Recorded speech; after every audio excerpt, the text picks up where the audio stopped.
Molly Cahill, welcome to the podcast. Thanks for being here Hi. today.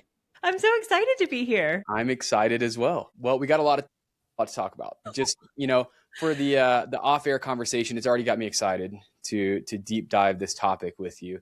But first, for my listeners, because my listeners they're all chiropractors and entrepreneurs and business owners, and they're probably wondering how you got into serving chiropractors. So I'd love to know the backstory there, how this girl from Alabama, if I'm correct about that.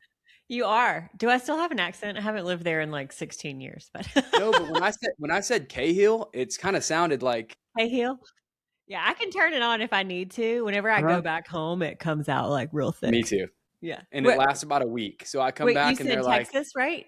Texas, yeah, East Texas. Yeah. Yeah, see, I don't pick. It's sad sometimes. My daughter is 9 and she's never lived in Alabama. Like she was the military child. We're out now, but she was born in San Diego. Anyway, she said you guys the other day. I was like, I don't have a child that says you guys.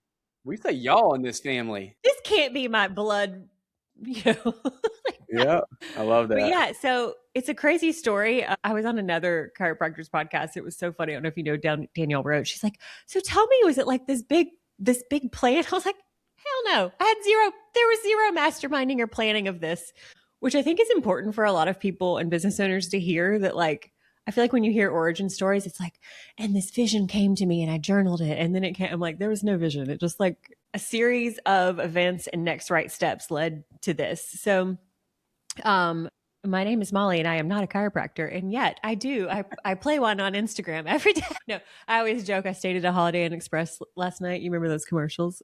Yep, I do. So I'm like, I know enough to be dangerous. I could probably pretend to be one out in public and people would have no idea. My friends call me Dr. Molly, which is hilarious. Oh, that's funny. I know. I literally just had a friend texting me 30 minutes ago about her daughter's molluscum. I was like, okay, here's what you need. So my background is actually in sales and marketing and PR. My very first job out of college, I sold advertising in a newspaper. This was 2008 when the recession hit. I was having some really bad sciatica at like 22. And my family never went to the chiropractor. This wasn't like a common thing, right? I always thought it was like kind of scary, which if we should table the scary fear part because I want to talk about that later, but come back to that. I was very scared of like what I thought a chiropractor was and all of that, but I was pretty desperate. And I had just sold an ad in our newspaper to a chiropractor. He was a new chiropractor in our town. And he kind of saw me like limping along and was like, well, hey, I could help you. And I was kind of like, okay, sure. Like very skeptical. 2 adjustments later, I was like out of pain and it was wild. I was like, oh my gosh, like my doctor had 0 answers for me. I got prescribed a muscle relaxer. I mean, who can work or drive or live? You know what I mean? It's just not a solution. So fast forward, got adjusted pretty regularly, but not, I mean, there would probably be like maybe like years where I would go without. And then, I'd come back. And then, I was in medical sales for 6 years. So I called on pain and addiction clinics all day, every day for 6 years. So when you're in a pain and addiction clinic, you're like, shoot, like nobody's coming to save us. Like there's got to be a better way, right? Like it was just so depressing. And fast forward more, my husband was a pilot in the Marine Corps and we didn't time things well. And he deployed for 6 months when I was 38 weeks pregnant. And I quit my corporate job. I had no plans of what I was going to do next. I just knew I couldn't, I was working like 80-hour weeks. So quit my corporate job. And when my daughter was about a year old, I was friends with my personal chiropractor in San Diego. Shout out Dr. Chrissy. And she's like, hey, do you want to help me with my Instagram? And it's like the proverbial rest is history. It kind of snowballed from there. Hey guys, I know you're enjoying this episode, but give me 1 second of your time. This is my shameless plug for the Chiro Ads Academy, where we're teaching docs how to bring their Facebook and Instagram ads in-house and generate repeatable, consistent new patients month after month without the headache and hassle of working with digital marketing agencies. It'll not only save you $30,000 a year, but it'll also give you outsized returns. It's the same exact system that we're running inside our 7-figure practice right now. And last month alone, we generated a 34x return on investment. We spent $1,567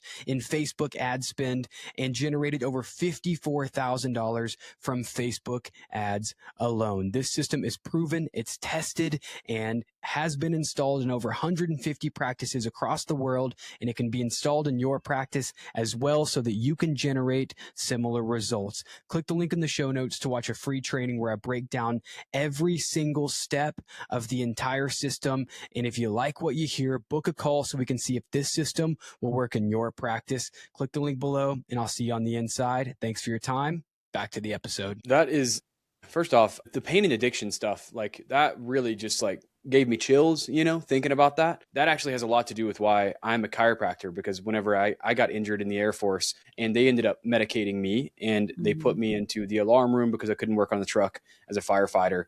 And they ended up, I was on pain pills, and they put me on Ritalin because I was having to work the night shift from 6 p.m. to 6 a.m. And I couldn't stay awake. I'd fallen asleep and shamefully missed a few emergency calls, which is like, I was the only one in there. I was a freaking 20-year-old kid. Wow. And they had completely disrupted my circadian rhythm. They threw me into the alarm room. It was extremely high stress, big responsibility, And so they medicated me. And so I started self-medicating to contradict the side effects from that medication. So I would wake up in the morning or get off in the morning and I would drink vodka because you couldn't use anything other than alcohol in the military. Right. It was depressant. So I was just trying to counteract the effects of the stimulant so that I could get some sleep, so that I could be back to work the next day. So I ended up in like a mental health crisis. Of course, from the pharmaceuticals. And at the same time, obviously being a firefighter, most of our calls were medical calls. And so we'd go out, and I was a probie. I was a new kid. So I would run in with a med bag. I'd ensure that there wasn't a life-threatening emergency. And then they would send me to go pull out all of their medications so that we could see if there was any type of medical response or anything that was happening due to medications. I was literally pulling prescription drug bottles out of all of these people's medicine cabinets. And it was something like an average of like 14 prescription medications or something like that. And so that was also part of my story, which was like wild. Yeah, just seeing the drug industry and how it was beginning to infect our general population and causing a lot of like the chronic disease states that we were in. And I experienced it myself. I had suicidal ideation, and it had completely hijacked my brain and personality. The pharmaceutical industry, and having a firsthand experience on how impactful that can be in not just one person's life, but a large majority of our population's life, I think was part of what inspired me to get into holistic and alternative healthcare. So I'm glad to know that you have a similar story, and that's probably where a lot of your passion came for helping chiropractors. Yeah, and I just a sidebar there, like you didn't even ask me this, but that's what I always have all of my chiropractors and because I work with some acupuncturists, some other like local practitioners too, like you.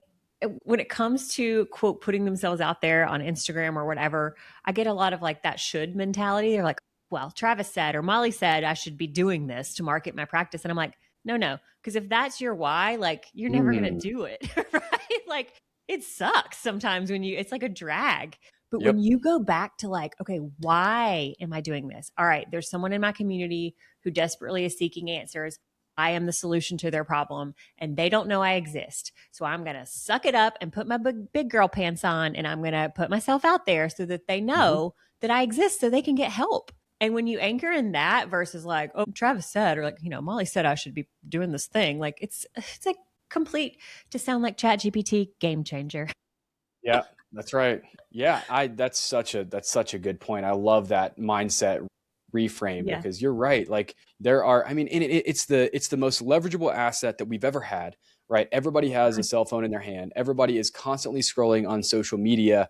And if we know that, a large percentage is struggling from chronic disease, metabolic syndrome, they're overprescribed, they're in pain, they're dysregulated, and we know that to be the norm, then why would you not use the one media source or channel that all of these people are currently consumed by and put your message to traffic that person into your office so that they finally have an answer, a solution, and a support system? I love that. I mean, that's a great reframe on the why. And that's what chiropractors need, the bigness, I think most chiropractors are philosophical and they're heart centered. So if you can find a way to make it heart focused and heart centered and like, hey, put on your big girl, your big boy pants, be courageous and go out there and get these people because they need you now more than ever. I always say, especially if you're seasoned in practice, like go back to your Google reviews, like once a week, set a timer and be like, man, okay, what I'm doing matters. And I'm going to talk about it. And then I'm going to help more people. And it's just a cycle. It's that simple, really, at the end of the day. That's good. That's good. All right. Well, let's come back to that because I want to know first off what people should be talking about, and you can probably get some tactical things. But let's just kind of break it down like some type of talk track structure here. So I looked at your site and I read through a bunch of the information of your messaging and how you message to chiropractors and healthcare practitioners. And one thing that you called out, which I like, because I always kind of talk about this as well, is like I always say the build it and they will come mentality, but you call it the post it and they will come mentality. So I want to know about the post it and they will come. Like, why is that so consistent across the board with practitioners, and what do they actually need to do in order to make organic social media work for them? So I actually say, if you build it, they won't, or if you post it, they won't come, probably. Like I said, I always say it's kind of like the field of dreams. If you build it, they will come. That's what I was thinking. It's like always not necessarily that straightforward, because I do teach a lot of people, when they think about marketing on Instagram or wherever, they think about the outward facing content. And I could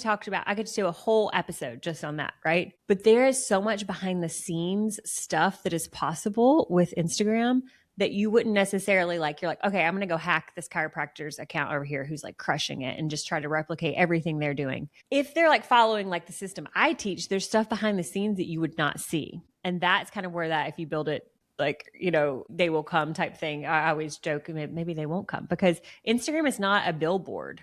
And that's what a lot of people kind of make the mistake. And I get probably the number one question. I actually just did an episode on my own podcast about it, and it released this week I get a ton of questions around like auto posting and scheduling softwares and all of that. And they're like, well, what are you using to like auto post all this? And listen, I know if you're busy seeing patients and you're actually the practitioner doing it themselves, or whether you have your front desk doing it or your CA or whatever, I get that it's not conducive to like be on Instagram all day. So that's not what I'm recommending when I say this. But Instagram was not the reason that it's clunky. Yes. Are there ways to auto post? Yes. But the reason there's no like one really good streamlined way, and this is someone who's run an agency for 7 years, is because that's not its intended use. It is social media. So when I talk about the behind the scenes, I talk like always emphasize how important it is to be using it as a networking tool. So, like instead of like having to go door to door, you're actually using some of Instagram's features to network with other local businesses in your area, with not just referral partners and colleagues, but just like, other, like I said, things that are, unique to your town. The beauty in doing like chiropractors or whatever is I love local marketing. To me, it is so much more rewarding. Your goalpost is so much closer than trying to just do like online. Oh, I can see. Yes. Does it open up opportunities to be like, I can see anybody anywhere? Great. But when it comes to local marketing, to me, it is just so much easier to achieve what you're trying to achieve. And part of that is, like I said, leaning on like what I call kind of like, I call them my scrappy, non-scalable things that we teach our clients, or we do on behalf of some of our clients. And I teach in my programs how to do, like I said, with networking.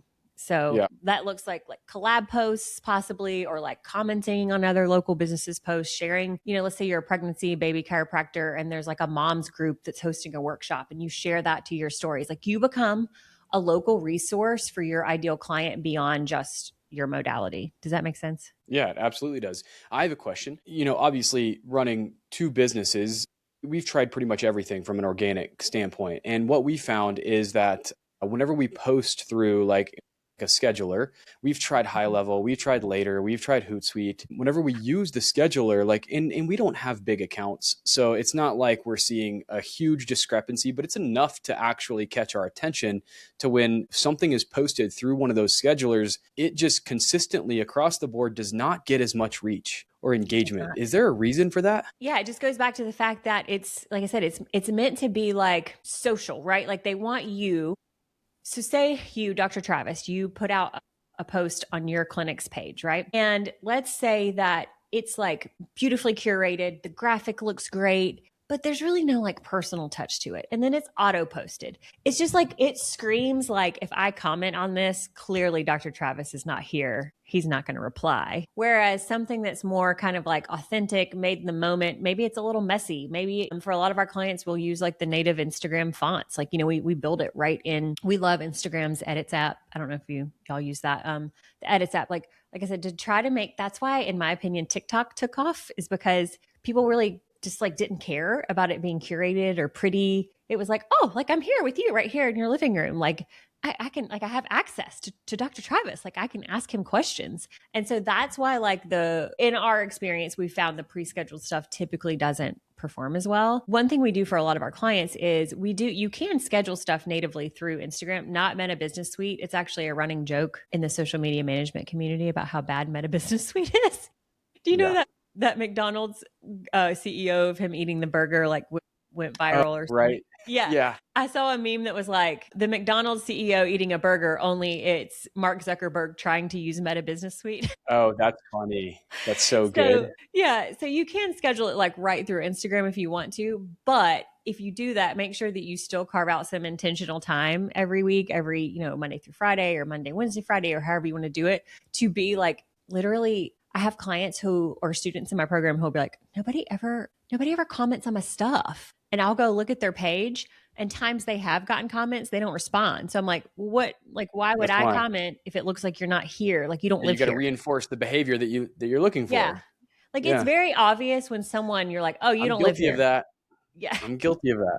Yeah. And that's fine. Like I said, if that's not your focus and your goal, it is a lot of work. Like there's a reason our agency has a 60-person wait list, right? Like it's a lot of work. It's a lot of work. So I'm not going to, I somehow ended up in the Claude Code algorithm, and I was like, I want out, because not that I don't think it's amazing and that you shouldn't be automating what you can, but I think that in the age of AI, if something doesn't feel frictionless, if it's like fast, easy, it's like, oh, I must be doing it wrong. And it's like, or you're doing it right. Yeah. Like this stuff just takes time. Like this is relationship building. Your Instagram is not just like, I'm going to throw up a pretty post and then never look at it again, right? It's like your relationship, it's your community. So when you stop looking at it as like I said, a billboard, and look at it more as your little community ecosystem, it kind of changes things. So if you want to talk more about the community aspect, I can. Well, I like that analogy that it's not a billboard. And when you say that, do you mean like it's not static? Like it's not just like, or what do you mean by it's not a billboard? Like it's not just like a static advertisement. Like it's something that has to be alive and kind of constantly changing and actually showing different dimensions of you. Like, how do you explain that? Great question. I think of it as like you're driving down the interstate, you see a billboard, and then like you see it, the message maybe goes in, but like that's literally the only interaction you have with that business, right? Whereas when it comes to social, like, have you ever had the thrill of like leaving a comment on like a very big creator's account and they like reply to you? Respond. And you're like, so it's starstruck. We also teach our clients to post what we call conversation starter or can't help myself prompts. For our pregnancy chiropractors, it'll be like, how long were you in labor? And it's like different colored hearts for like 1 to 5 hours, 6 to whatever. And then you'll see like they'll get 40 comments of people because they can't help it. They have to play along. And then you'll see like probably your patients like starting to interact with each other, right? Because they're like, oh my God, me too. Like it's that community. It's like a living, breathing community, not just a like drive by. Yeah. No, that's good. I mean, obviously I'm the ads guy. And so, like hearing the way that you speak about organic is something that we've done, but it's not something that we've been as intentional with. And so I can see now, being in business and in practice as long as we have, the compounding nature of the little intention and the little amount of effort and the little amount of focus that we've provided to our Instagram. And it's built into something decent, just with consistency over time. So I can imagine like if you just, stay the course, you have some type of strategy, you have somebody that's helping you with it, and you're consistent from a daily, weekly, monthly, yearly basis. Because for us, it's like, we're going to get back on our organic social game. It's like 3 days of content and then nothing for 7 weeks. And then we do it again. And then we do it again. And so our level of consistency with our organic has been so low, but that's because we're really good at driving traffic through our ad system and our ad funnel. Yes. And I got spoiled, honestly. I mean, I don't blame you though. Like, if that was my, like, well, we can talk about that later. You need to coach me. I need to come have you on my podcast and you need to coach me through my blocks on ads. Okay. I told you I was going to tell you this live so I could see your reaction. Yep. Go ahead. I've been in business for 7 years. Do you want to know how much I've spent on ads in 7 years? I would love to. Probably less than $1,000. Wow. Yeah. I probably spend, let's see, I probably spend almost $1,000. Well, now $600 a day. A day. Yeah. And Yeah. it's not because I don't. Not in my practice. Just well, you know how it's like there's knows. not. Yeah. You know how it's like there's not one way to do something, right? Like there's multiple ways to achieve the same result. And I think I was literally just thinking this yesterday.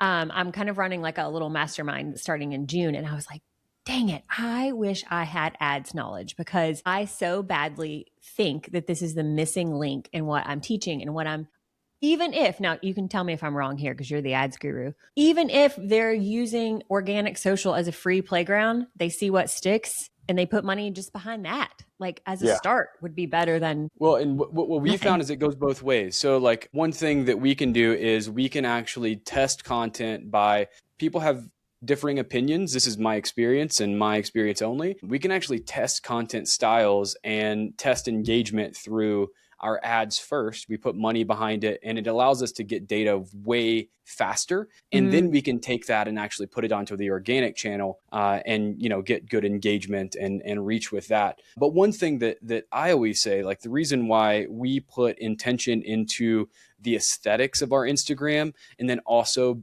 like a quality post, like although we're not, we haven't been as consistent with quantity, like everything we put out is high quality, is because we use our organic page like a landing page. So essentially, we run ads. We have our specific ad strategy and it's mainly trust-based content. And so, we hook their attention, we outline a problem, we outline our solution as a very simple 3-step solution. We give them social proof and a call to action. Well, the majority of the time, the exposure effect takes hold, which means that if they see it between 1 and 5 times, they don't have the trust built enough to actually take action on that, call to action, which would be click the link below to schedule your appointment today. So instead, they just click our Instagram or land on our Instagram. And when they land on our Instagram, they scroll through and essentially it's like, does this content warrant my follow? And then they'll follow us from there. And so it took us way too long to figure out that we needed a follower funnel, but then we built out a follower funnel. And so that's kind of mainly how organic has played into our approach. Was it's part of the holistic approach, but it's typically like our catch-all almost. It's like, okay, they didn't make it through the funnel, but they made it back to our organic, and now let's redirect them back into our funnel. Yeah, I love that. And I think that's why I think organic and paid can work so well together, because on your page with organic, you can do the like funnier, sillier, trending stuff that you're not going to put money behind. And it, like when people land on your profile, to me, I say the main, if you hear nothing else, the main goal of organic social, in my opinion, is to humanize your practice and give emotionality to it. So you either land on that and you're like, no, these people are not my people, I feel zero connection, or you land on it and you're like, oh my God, these people look like this is my cup of tea, And so like I got an ad for like these sleep gummies or whatever. So I was like, oh, these look great. And so I clicked on it. And like you said, I didn't have the trust yet. And I clicked on to go back to their page and they hadn't posted in 2 years organically. Red flag. I immediately was like, are they out of business? Like, I'm not going to buy from Is them. this a scam? Yeah. So I do think you need that mix of both. And it's something we haven't talked about. I think organic social can be great for retention. And excuse me if this is not the right chiropractic term, but almost like if you have ancillary services in your office, it's like, oh, I didn't know y'all did, you had massage now, or you have cupping or whatever. Like, it's almost like a good way to almost like increase the value of each patient, or like, oh, maybe they, like, for example, we just 2 weeks ago, we had a client who the mom was a patient, and we posted a video or a reel on the client's page about baby sleep. And the mom was like, oh my gosh, I didn't even realize you saw babies. So like booked her baby an appointment from, so it can be really good as like I said, retention or like rebooking or like adding family members for that. I agree. Continuous awareness. Yeah. And it does exactly what you said. Like now I'm like, oh man, we need to be we need to be doing some of these things immediately. My wheels are spinning. So we'll go back to our posting for 3 days, I'm sure, after this podcast episode. I think that's enough though. Like truly. What's Not that? 3 days and then waiting 7 weeks, but like 2 or 3 times a week is fine. Yeah, 2 or 3 times a week. Do it twice a week. Totally. Yeah. I mean, because we're running so many ads. Like, Yeah. we're on people's feeds. I can promise you that. I can't go to dinner, anywhere without them being like, "Oh, you're the chiropractor. I see your ads. I get your ads all the time. I've been meaning to come in." I'm like, "Oh, man, it's kind of weird to be like a local celebrity." Yeah.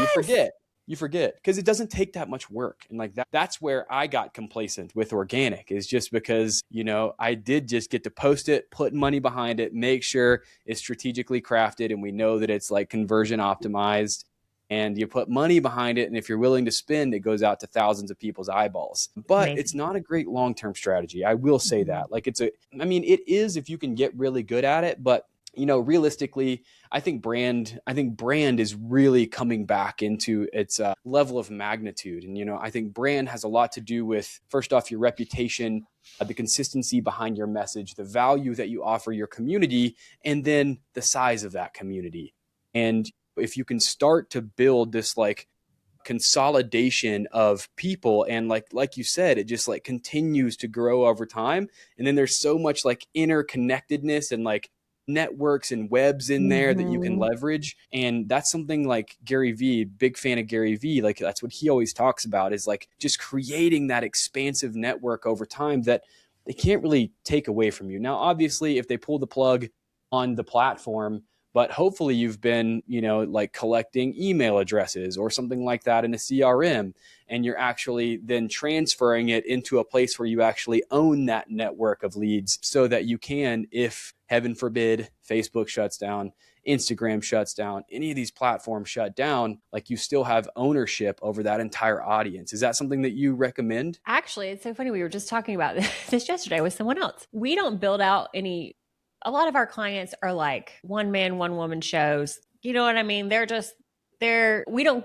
have a few bigger like clinics of your size. We have a couple clients that would have that capacity. But I would actually love to know from you, like, do you recommend having like a free lead magnet or something like that for clinics, like not for online businesses, and then nurturing people that way? We haven't done that. Again, not because I don't think it wouldn't be effective, but because we haven't had to. But I think that it's a brilliant idea. I think that especially now with like mini chat, I think if you can kind of weave it into like the follower funnel, like as soon as you get a follow, you hit them back with some type of auto response and humanize that auto response as much as possible, or make it funny. Be like, mine hey, is like, this obviously is I am a robot. Yes, exactly. I love those. That makes me want to respond when they try to act like a person. I'm like, dude, come on. Maybe that worked for the first 3 weeks that mini chat was gaining popularity, but it's obvious now. So just tell me, make a funny joke, and then maybe I'll respond. But I think you can get some responsiveness out of people. Maybe like inquiring, what did you come here for? Are you currently struggling with this, or this? And then if they say this, then I could see that immediately leading into, well, I'd love to offer you our free low back restoration PDF. Are you interested in that? And then like collecting that lead and now getting that into your contact list and go high level, and then having some type of nurture sequence. Like that would be at a high level what you would want to do. But we haven't done that. So I'm going to put that on my list and try it. And maybe you can come back and I can let you know how it worked. Yeah. I was actually literally just thinking about this yesterday. This is like the perfect time for this conversation. I was like, which one of my clients would actually execute this and would actually let me go in and be like, yeah. And I have a team, so I could have one of my team members build that out. We actually use that for the Making Mūvs page, the Chiro Ads Academy, and it's been huge.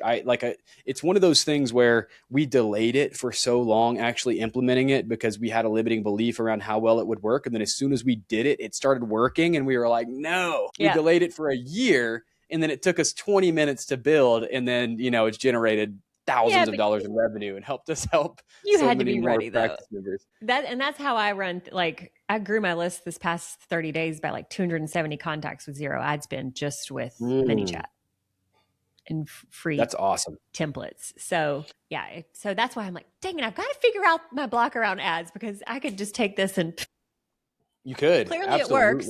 So why am I not putting money behind it?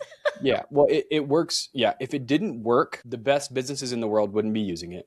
I can tell you that it works because Meta puts like, I think 99% of their revenue is generated from ad spend every year. And I think in 1 year alone, they invested over $40 billion in the user experience and optimizing the algorithm, make it usable for small business owners that don't have a high technical acumen.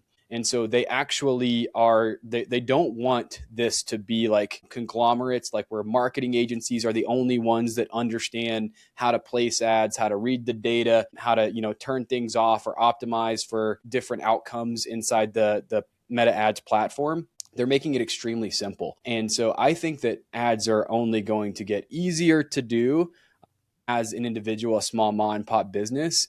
And I think that they're still highly effective. Now, it's getting more expensive, unfortunately, Yeah. but if you know how to make money off the back end of it, then it's totally worth it. Well, you've convinced me I need to reopen it because literally it's been years. Because the last time I opened Ads Manager, I cried. I was like, I don't understand. I'm a smart person and I don't get it. You would totally like it would literally take, it would take maybe an hour for you to like get oriented with it. And then you would need to know what you were looking for.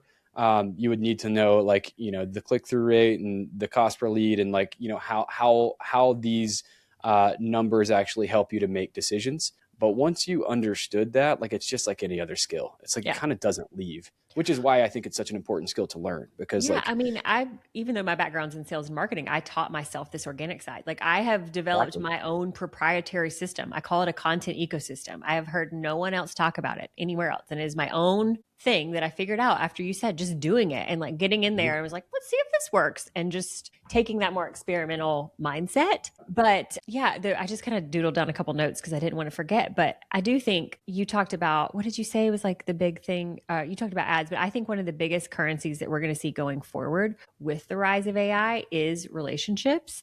And Totally. that is why I love Instagram because it allows you to kind of build those relationships in that community where it's like, you know what? I need to I want to go on a hike. Like I bet Dr. Travis might have something on his page that like helps me know what's going on in the community.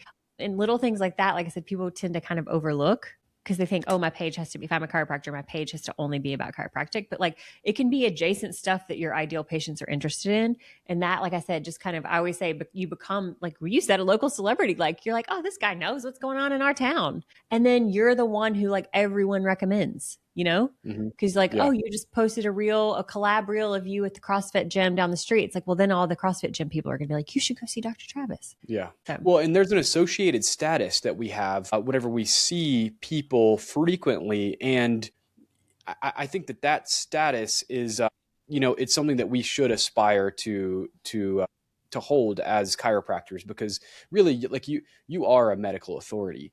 And that's what you want to be, like you want to be able to get in the ring with an MD in the mind of the consumer, like whenever they're contemplating on who they want to go see to help them solve this problem that is currently affecting their quality of life. Like they want to think like, okay, I want to go, I know that I have this option, which is allopathic medicine. I can go see my GP. They're probably going to give me some type of medication, but I'm really curious about this guy that I keep seeing pop up on my feed.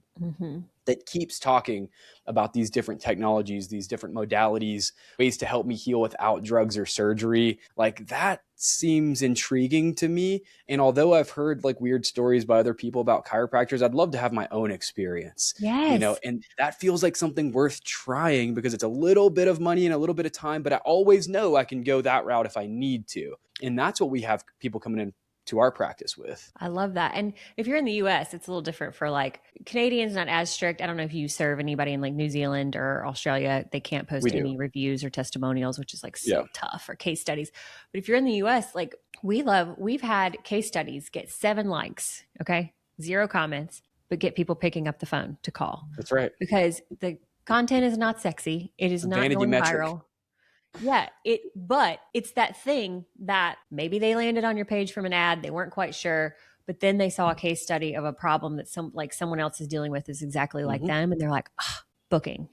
Yep, that's exactly right.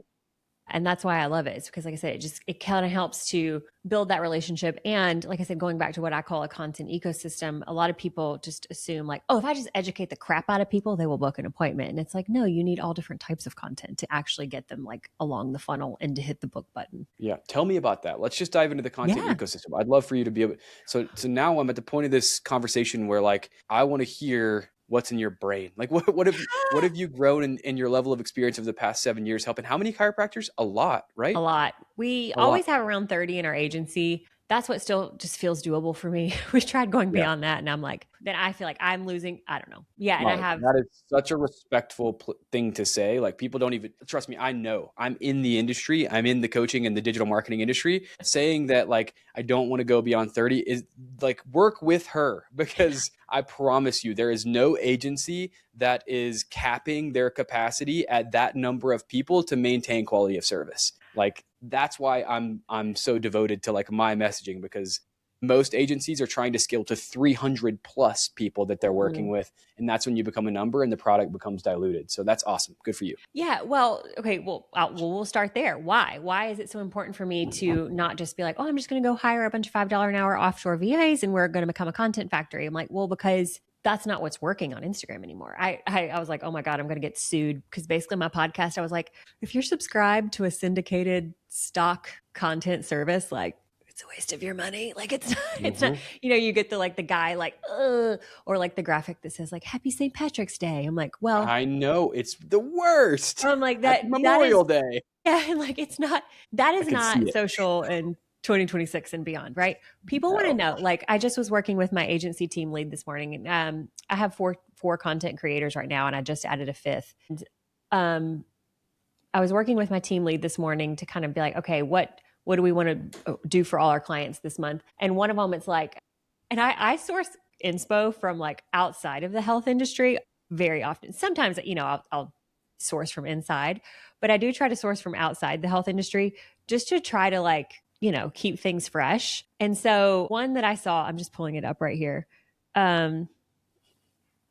Okay. The original prompt was like, my friends think I have a housekeeper, but it was like, my friends think I have a housekeeper because my house is always clean, but really I just have this. And it was from like some Amazon influencer, like selling cleaning products.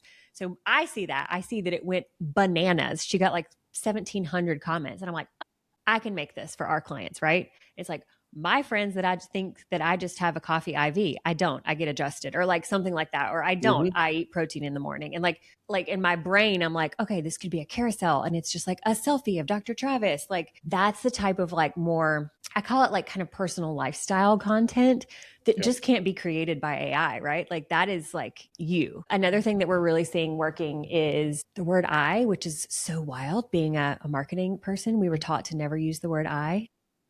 It was always supposed to be like you and your, but it's like, I used to struggle with insomnia and, here's how I finally got relief. And like, people want to know, they're like, oh, okay, what did Dr. Travis do?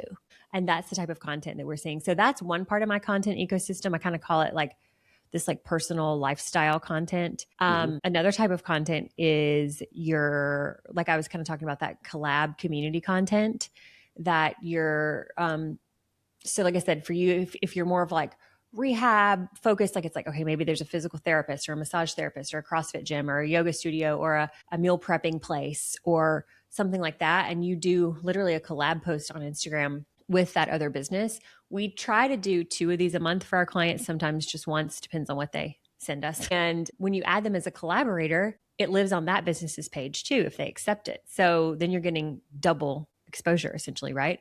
But I want you to think outside the box. It doesn't have to be just chiropractic adjacent. It could be like, this is your favorite, like one of our clients did, it was like Dr. Sydney's favorite date night spots in the East Valley. Like, it was like that post took off because it's like, oh, they see her, when you're in practice with your patients who have been patients forever, they're asking you all these things, right? Like, what dentist do you go to? Or like, what, like these are questions people ask. And again, you're almost giving yourself influencer energy without the ick, if that makes You're not trying to sell Amazon jeans for 20 cents a click. I love. Well, I just love it. It like humanizes. So one of the things that's been catching my eye lately, and any listener will probably laugh whenever they see me post this content because I'm going to post some of these ads. But like the ads where like they're chopping an onion or like doing some type of like trivial task around the house, you know, like vacuuming the floor.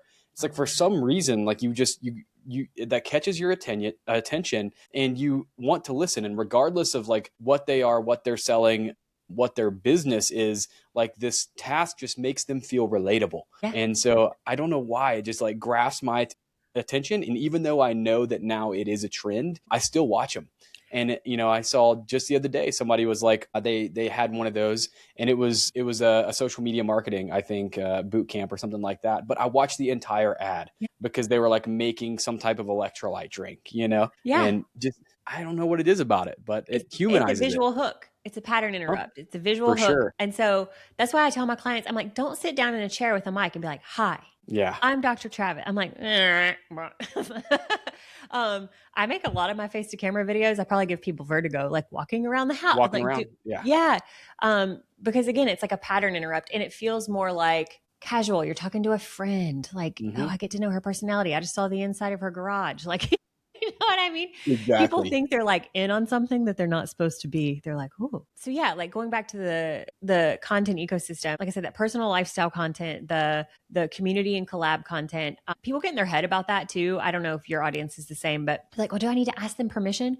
Do you need to ask them permission to give them free marketing? Like, no, like the other business, you know, I'm like, if they don't want to accept the request, they just won't. Accept it. Or I would say, just to be honest, 50% of the time, they probably don't accept it. But it's a lot of times because they're not Instagram savvy and they don't even know what it means. So we'll DM them and be like, hey, we added you as a collaborator. Accept it if, you know, it'll live on your feed, whatever.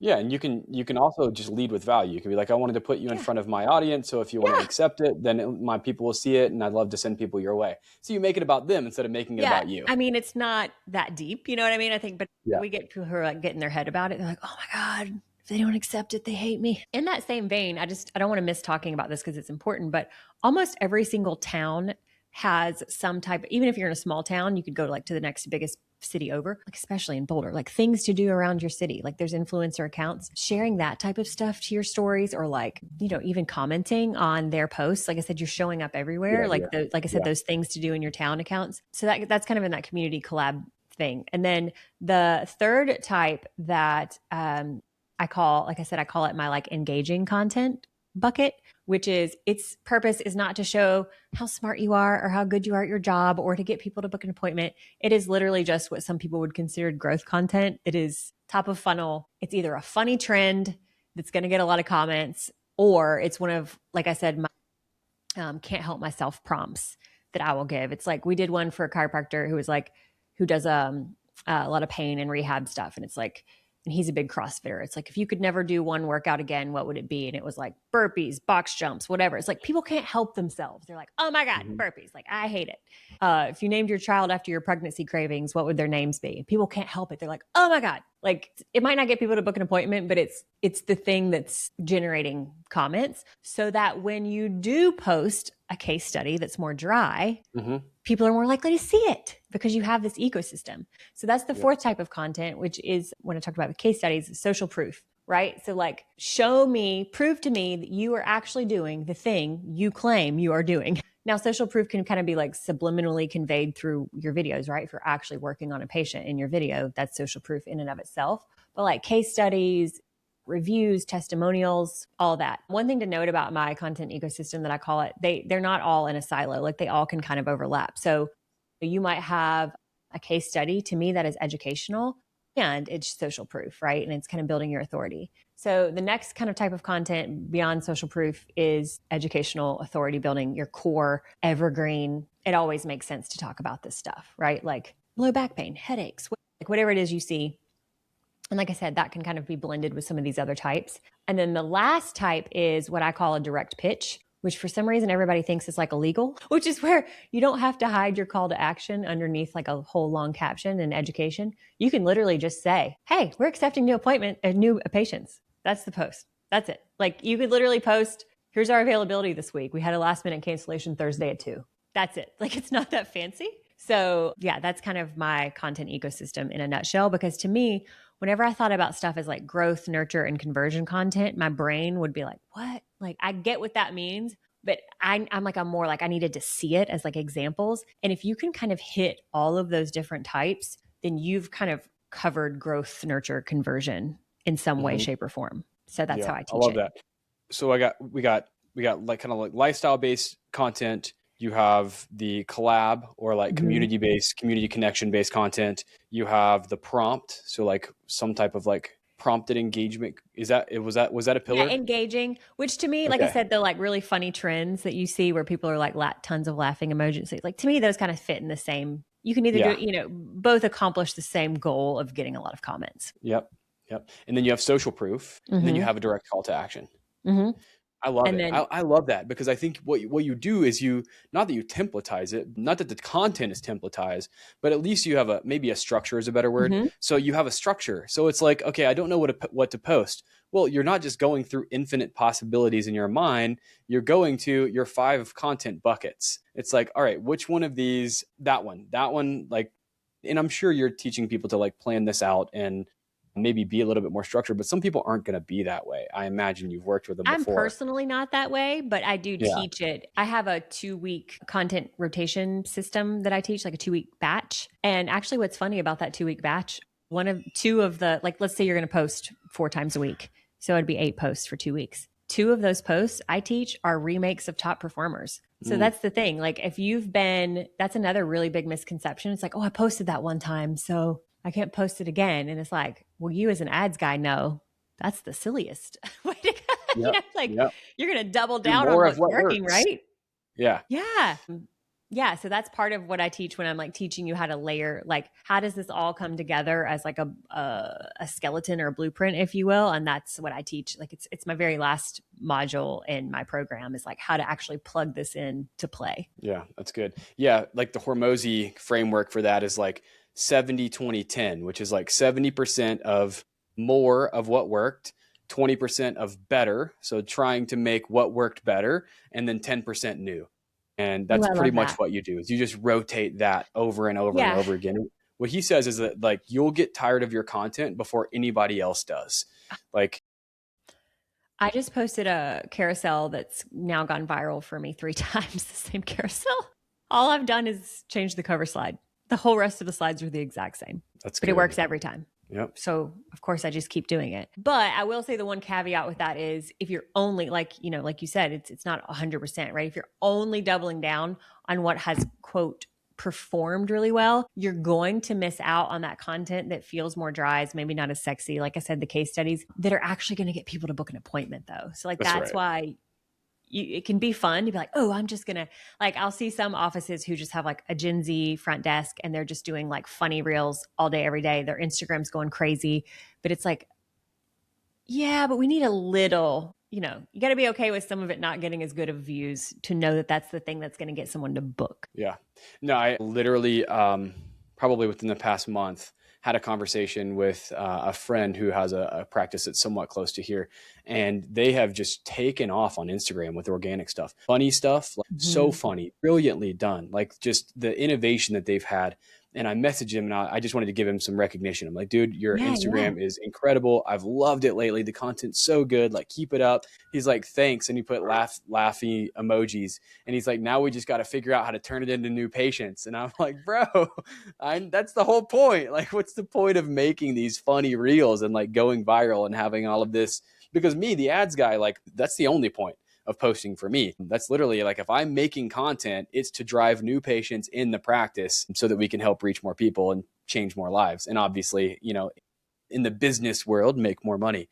So to me, I'm like, if you're not figuring out how to monetize that and you've been doing this for 6 months and putting this much energy into it, then yeah, man, you gotta figure that out like yesterday or like 6 months ago. Like, shouldn't be thinking about that now. That's why I call it an ecosystem, right? It's like if you only use a bunch of fertilizer on your lawn, like it ain't going to be good. I know, that's crazy. So let's get into, I have some questions here. Yeah. So let's talk about the chiropractors that haven't been posting, that haven't been using their Instagram. There's so many that just like neglect their Instagram. Maybe they're referral based. Maybe they're afraid of the amount of work that it takes. Maybe they're afraid of the technology. Maybe they're afraid of the camera. Let's say like chiropractor has neglected their Instagram, has 400 followers. They don't have a strategy. What are the first 3 things that you would tell these chiropractors to do to actually start to leverage this platform? So the first thing that I would say is the thing I already said about the like returning to your why. ROI, so I'll skip that. That's always where I start. Okay. The second place that I usually send people, and it depends, like I kind of can gauge based on their practice, like, do they have help, right? Because I don't know how your thoughts on this, but like if it's something you don't enjoy and it continuously gets put on your to-do list and never gets done, like that might be your sign to delegate, right? It doesn't have to be to an agency. It can be to, like I said, if you have staff, front desk, whatever. But if you don't have that and you're like, no, I'm going to do it myself, then the one thing to know is that once you kind of implement the system that I teach for like 3 or 4 months, after that, it's kind of like a rinse and repeat. So it's probably like ads, right? It's like the building phase is the hardest until you're like, okay, now I get it. Now I see what's working. I've put in the reps and it kind of starts to snowball from there. So I think that's important to note. Another thing that I always have people do is, and tell me if this is something that you tell your clients too, I'm like, when was the last time you had a professional photographer in your office? Because I always hear, tell me, I don't know if you hear this, I'm just so busy with patient care, I don't think about taking time to film. I don't know if you hear that often. Oh yeah, for sure. Yeah. So I'm like, well, of course, if you're just like, oh, I'll get to it, it's like, it's not going to happen. Right. So I love, because it like forces you to do it. I love having people book a professional photographer, get models of patients, maybe you give them a free adjustment, whatever's allowed in your state, of each like kind of patient demographic that you see. And then while you have that photographer in there, you're shooting video, like a bunch of B-roll, like whatever that you have that you can use forever. And even beyond that, I feel like if you're like, that sounds like too much work, I don't want to start there. You still need to set aside time. Either like on Monday, you check your calendar and you're like, okay, I see that I'm, helping a guy who's rehabbing his shoulder on Wednesday. I'm going to go ahead and shoot him a message and see if he's all right if I film that day. I feel like guys are probably less concerned than I remember I showed up to my chiropractor. This was about a year ago. I was running late. My hair was soaking wet. I had no makeup on. They're like, can I film you? I was like, no. I was like, you can get me face down.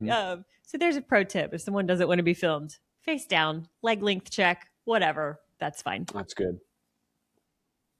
So like I said, carving out that kind of like intentional time to actually film. And then this is my favorite exercise to do. And it's so easy when people are like, but what do I post about? I'm like, you have all of the information right under your nose. Pull your last 10 new patients that were ideal, right? You can weed out the ones that weren't. Literally, what did they write down as their chief complaint?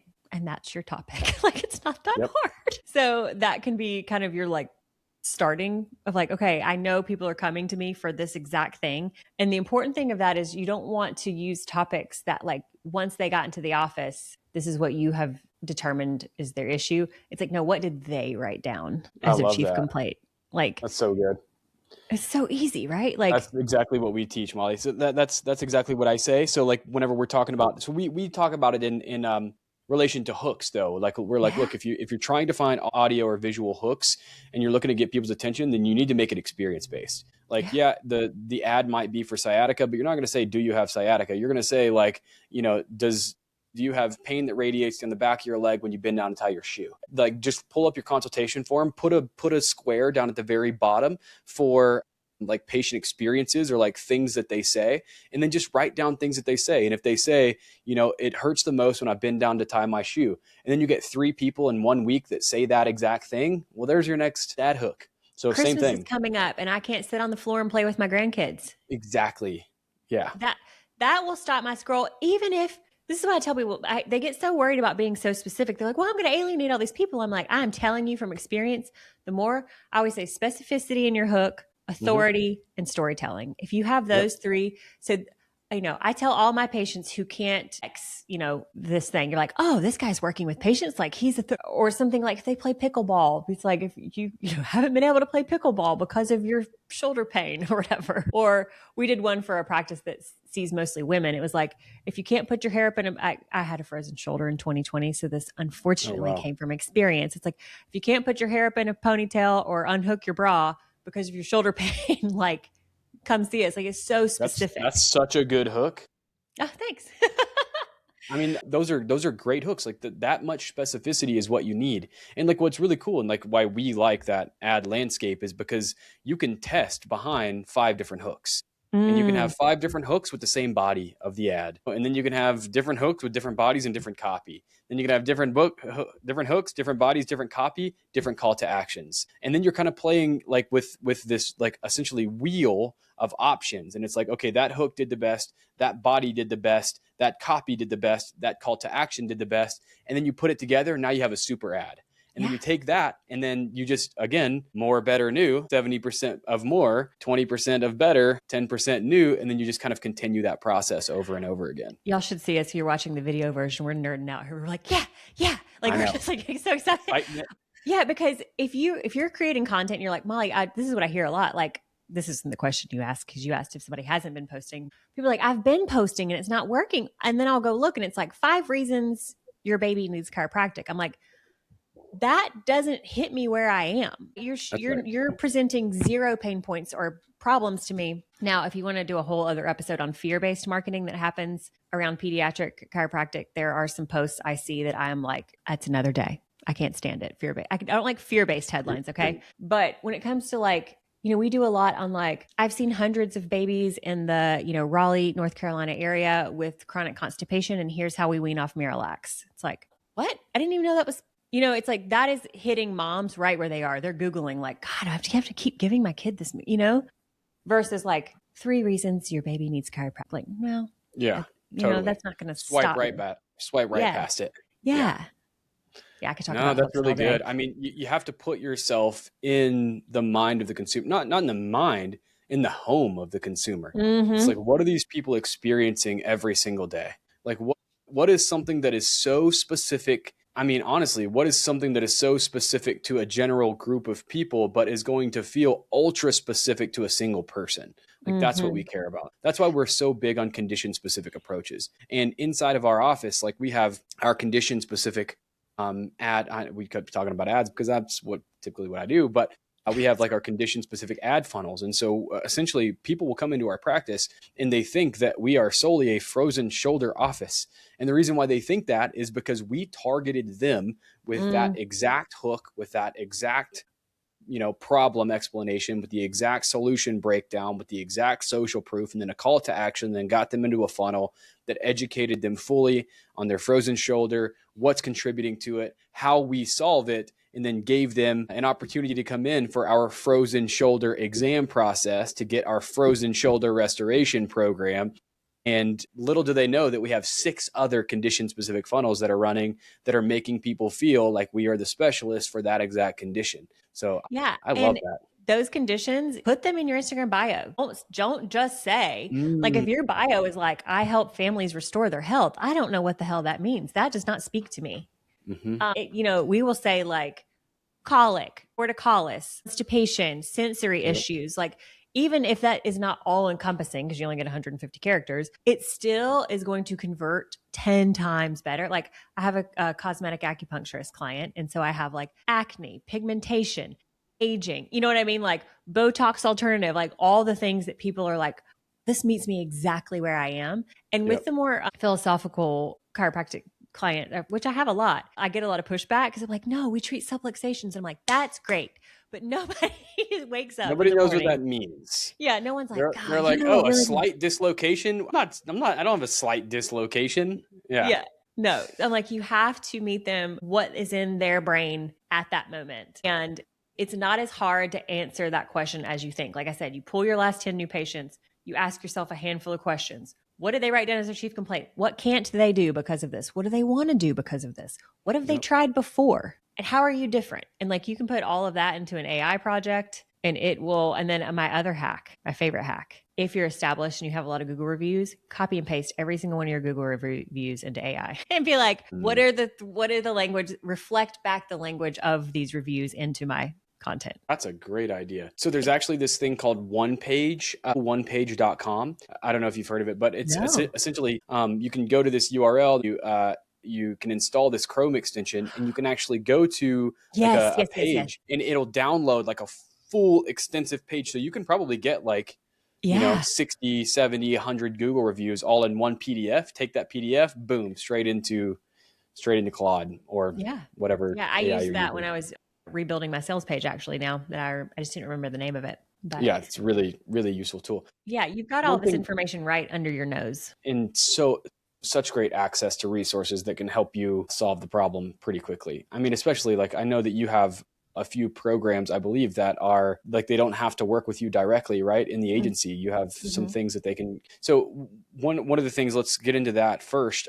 The pin post. I know that you're a big proponent of having like the pin post, and I am too, because like I said, we use our Instagram like a landing page. And so when they come to our landing page, I want them to be able to see, first off, who are we? Who do we serve? Who's our ideal client? And social proof. So that's typically how we lay it out. How do you lay it out? Same. Okay. Actually, we have one slide when you said that we literally want, I have these pin post templates that I'll offer your audience, but there's literally one Perfect. slide in They our should pin go post. get those. Yes. Just mollycahill.com/pinned, or you can just DM me on Instagram, the word pinned, and my robot will. Let's go. No, I am standing by checking every single one of you.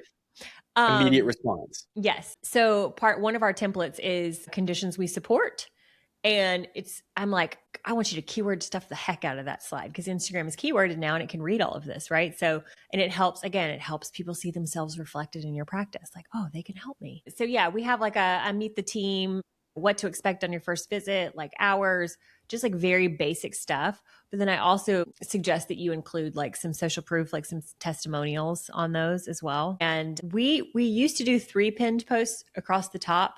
We've recently changed to only doing 2, because you can have up to 20 slides in your carousel now. So we kind of do like 2 longer carousels instead of 3 posts, because we like to leave room in that third spot for any time sensitive events that might be going on for the client. Like maybe they're, doing a food drive, or they're hosting a workshop or something like that.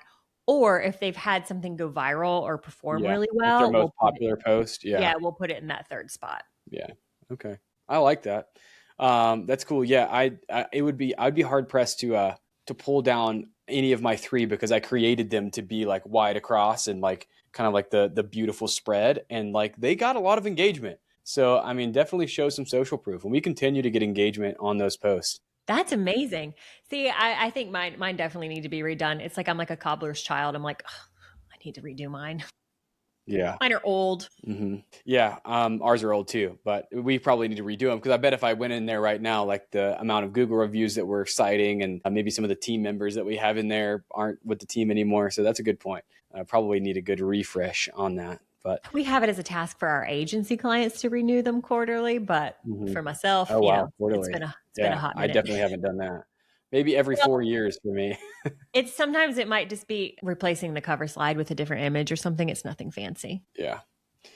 Okay. Anything that I didn't ask that I should have asked? I don't think so. I think, like I said, just something to remember is showing your personality. Like I said, not making it this like super buttoned up, like professional, untouchable. Like think of it, like I said, as a community. And I think it'll kind of really shift how you're approaching it. And I do have what I call my comeback reel, which is to have in your back pocket anytime you're like, I haven't posted in a while. I always teach people, have this in your back pocket when you're like, okay, you don't have to be like, hey guys, proof of life. You're probably wondering where I've been. Like, no, nobody was wondering. I hate to break it to you. You don't have to announce your comeback. That's hilarious. Yeah. I see it all the time. I think the same thing. Like nobody knew you were gone, but thank you. And this might not go crazy. It might not get crazy tons of engagement, but it's literally just a reel of B-roll of you working with a patient in your office. And over the screen, it says, patients we saw at our clinic in Boulder, Colorado this week, and maybe like 4 different things. It's like CrossFit athlete rehabbing his knee, D1 baseball player with the frozen shoulder, or whatever. And just like, you don't want to get more than like 4, because then it gets too much on a screen. Are you using is this like B-roll with text overlay or something like that? Or how? Yeah. Okay. Yeah, that's it. That's easy. Right? Anybody can do that. It requires zero creative juices. It may or may not perform well. I don't really care. It at least gets you back and you're not overthinking it. It accomplishes my educational bucket. It accomplishes my social proof, because it's like actually showing different types of patients that you work with. That's right. And actually, we did have a client who did get a new patient from it when she posted it, which I was like, cool, I'll take it. I can't remember what it was. It was like a nursing neck thing or something. She was like, so yeah, that's my have in your back pocket anytime you're at a loss for creativity, you're in freeze, fight, flight, freeze, and you're like, okay, got to come back. It's got to be epic. Yeah. And then I always say, don't look at your stats on your first like 5 posts back. Like, just don't even look. Don't even look. Just look at it as like a test versus like, because I think people put a lot of pressure. They're like, I'm coming back. It's got to be epic. I'm like, don't look. Just do it. I mean, there's my advice. First off, I want you to tell me the metrics that matter. Ooh. Because the vanity metrics that we've been conditioned to think matter don't matter. And I at least from my understanding, you could probably tell me if that is true or not true. Is that true? It depends. Like, followers in this day and age don't really mean much anymore because, which I know sounds like a platitude cliche that everyone's like, guys, don't worry about your followers, okay? Like, I feel like I can hear a lot of gurus saying that. But no, like, truly, because the algorithm is interest-based. The algorithm does not really care is following an account an interest signal? Yes. But like you said, like, if I have a frozen shoulder and I've been like looking up frozen shoulder stuff on Instagram, I'm going to start seeing all that content on my feed and in my explore page, whether I'm following them or not. So I'm not saying that followers really make a big difference whether or not they actually do anything. Also, comments, like, especially when you're in healthcare, we have had so many. I could give you a handful of stories of times where a client will text me and be like, oh, just got a new patient from that reel. And I'll go look. I'm like, oh, you're the one that had 7 likes and 0 comments? Great. Like, it's just funny because it's hard, because it makes our job hard, because I'm like, I want to show you the pretty side. But like, a stat to leave you with is I recently read there were 90% of Instagram users are silent lurkers. 90%. That's me. Yeah. So that's why we love carousels these days, because when someone takes the time to swipe through all your slides, that is engagement. I call it invisible engagement. You can't Google that. That's like a Mollyism, but I call it invisible engagement because it's still a signal. The algorithm knows that someone took the time to swipe through your whole carousel. They never liked it, saved it, shared it, whatever. But they swiped through every slide. I don't remember what your question was now. Metrics. Yes. It was vanity metrics. Yeah. Yeah. So that I do like to just, for our clients, we send them like a little recap every month of like, here's the 3 things that are going well. Here's something we'd like to improve upon. One thing that kind of bums me out is and this could have changed in the last week. Instagram changes all the time. At the time I'm recording this, to my best knowledge, you cannot see external link taps from Reels. You can only see it from posts, like non-video posts, meaning if I post a carousel, I can look at my insights and see how many people tapped the link in my bio from that post. You can't do that on Reels. And that sucks. I don't know why they don't have that as a metric available, but that's a good metric to be tracking, is like do you have a tracking link in like your link in bio in your Instagram? No. Yeah. Well, most of our clients don't either, but like seeing how much traffic you're actually driving to like that booking link can be something helpful to know. Like, and then I always say, make sure you're keeping an eye on where your followers are located, right? So we did have an instance a couple years ago where a client went viral, 3.2 million views, and now a lot of her followers are in India. Wow. So there's really nothing you can do about it, Hilarious. Oh my gosh. So, we're using keywords in every single video. We'll be like, did you know you can get a non-surgical facelift in Cincinnati, Ohio? Like, that's literally the text over the video. Like, so we're trying to really target the local stuff. So as long as you are in the green month over month, which is like you go tap on your professional dashboard, you look at the content and you're like growing, I think you're good. Yeah, that's my good. opinion. As a non-data, I'm self-proclaimed creative, right? I'm a creative relationship girl. Mm-hmm. I'm trying to get more into the data, but so far it's worked for me. For sure. That's why it's worked on social media. I mean, I always tell people, like, it's so interesting that people think you need. I know accounts that have 30,000, 50,000, 100,000 followers that make no money. And we've built $2 million businesses off the back of accounts with less than 1,000 followers. So like, it's not about the size of the audience, like you said. It's more so about your ability to connect with people and get them into your practice. And I think that you found really formulaic ways to do that, just as we have from the ads angle. So I'd love to expose you to what advertising could do for your business, hopefully at some point, because I'm sure well, all of your organic knowledge, everything that you have in that brain of yours can absolutely be replicated for advertising. And then you just put money behind it and it reaches more people because you paid to reach those people. So that's what has always been great for me is I haven't had to, build up the consistency and the engagement and feed or fuel the algorithm in order for it to be spit out or put out in front of more people's eyeballs. I just pay for the eyeballs. And so I love it. my content always reaches more people because I'd that's say you're what the we smart buy. one than the two of us. We buy the attention. Yeah. Just like we're gonna skip all the hard stuff and just go to the stuff that we know can put. I mean, it's not that it's not challenging. It's just that, like, you're right. Building that organic channel, like it takes a little bit of work. You got to get your hands dirty a little bit, but it doesn't have to be the doc. And that's a thing that, I think we can drive home here. I did have a thought. One of the things that you were talking about was, getting scheduled patients or like a photo shoot or something like that. One of the things that's worked well in our practice and other practices that we consult with is like delegating that task to a team member. Being like, look, on this day, I want you to start scheduling and grabbing people that are coming in for different, because they know your people. The CAs know your people. They know what they came in with. They know what their experience has been like and if they feel better. And so you just delegate it to them, and they're going to come back and be like, I got 5 people scheduled for this day. And you're going to be like, all right, well, I guess we're doing this. Yeah. It kind of puts the pressure on you. And so if you delegate it to your team and you give them some type of reason to do that, maybe some type of small reward or reciprocation, yes, then, it kind of gets structured into your day or into your week. And, before you know it, you have this system, and it's become easier and more frictionless because you're less uncomfortable doing it through all the repetition that you've had. And then you start to see the fruits of that labor. And then it becomes something that you can't not do. You're like, I have to do this. Yeah. One misconception is organic social is also often called like a content hamster wheel. And I just don't really agree, because I've found, like, I have a local client, a chiropractor, literally I could walk there. It's down the street. I filmed for them for like an hour, like a year ago, and we're still using that video. Like, you can, if you get a good bank, like over time, you've got it, Yep. Yeah, No totally. one's like, That's oh, great. I think that they've used that video before. Like, nobody knows, Nobody's thinking that. No. Yeah. All the limiting beliefs that we have around social media live right here, and it's in our mind. Like, none of that lives in the mind of the consumers. So I think it's funny. As much experience as I've had, I think it's funny whenever people come on and they're like, hey, Boulder, this is Dr. Travis from Move Chiropractic, and today I'm going to tell you about, it's like, nobody cares about any of that. Like you said, coming back and being like, I know you're probably wondering where I was. It's like all of these weird things inside our brain that we think we need to do as when it comes to like shooting content, like none of that is actually true. And, if you want to build a great audience, it's using content frameworks like your content ecosystem, which is beautifully, beautifully curated. I love that. I loved all those 5 buckets. You're welcome.